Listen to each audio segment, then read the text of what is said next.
Hello everyone. Today I'll be speaking about a crucial macroeconomic issue that has long affected India's economic stability, the twin deficit problem. The twin deficit problem refers to a simultaneous presence of two major economic imbalances. First, the fiscal deficit, where the government's expenditure exceeds its revenue.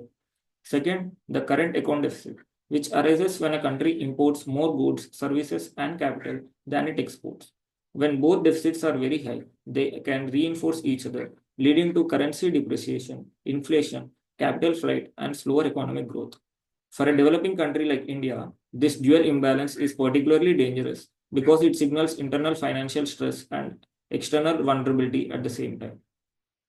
India has faced episodes of twin deficits in the past, most notably in 1991, when a physical deficit, rising oil prices, and falling foreign exchange reserves led to a balance of payment crisis.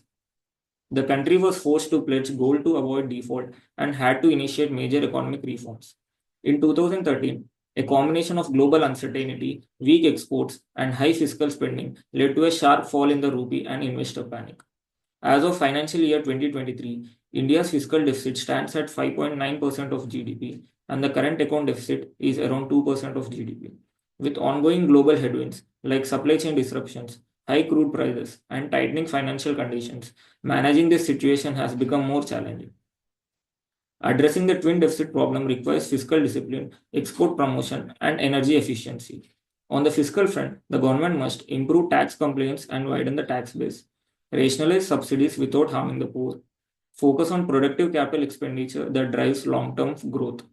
On the external front, India must expand its export basket, especially in labor intensive sectors like textiles and electronics, improve port and logistics infrastructure to reduce trade costs, reduce dependency on imported oil by scaling up renewable energy and promoting electric mobility.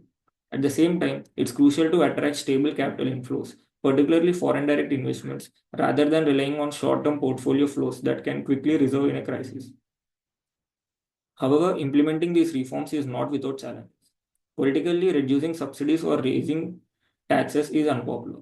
Structurally, India's export competitiveness is still weak compared to peers like Vietnam and Bangladesh.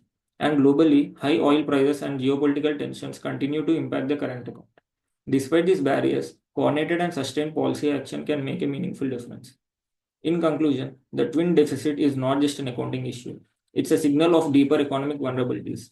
Addressing it is essential not only to protect the rupee or reduce inflation, but to strengthen India's macroeconomic foundations and ensure sustainable inclusive growth. Thank you.